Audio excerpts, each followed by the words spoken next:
అందరికీ శుభోదయం. ఈరోజు మనం తెలుసుకునే శ్లోకం విష్ణు సహస్రనామంలోని 17వ శ్లోకం. ఈ శ్లోకం మృగశిర నక్షత్రం 1వ పాదంలో జన్మించిన వారికి మంచిది.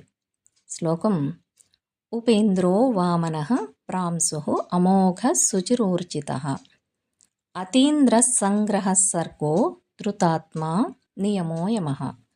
అంటే వామనుడిగా మహేంద్రునికి తమ్ముడై, దేవతలకు కూడా పూజనీయుడై, వామనుడై ముల్లోకములను ఆక్రమించి ప్రయోజనకరము కాని పనులు చేయకుండా తనను సదా స్మరించుకొని వారికి పవిత్రత చేకూర్చుచు తేజస్వి, బలశాలి, ఉదాత్త రూపగుణ సంపన్నుడై జ్ఞానము, ఐశ్వర్యము, పరాక్రమము, ధాతృత్వము మొదలైన వాటిలో మహేంద్రునికి మించిన ఆ పరమాత్మ సమస్తం తన యందు చేర్చుకుంటూ సృష్టి కారణము తనే అయి స్థిరచిత్తుడై సర్వ ప్రాణులను వాటి వాటి కర్మల యందు నియమించుచు సర్వజీవులను తన ఇష్టానుసారము నడిపించుకొను ఆ శ్రీమన్నారాయణునకు శిరసా నమస్కరించుచున్నాను అని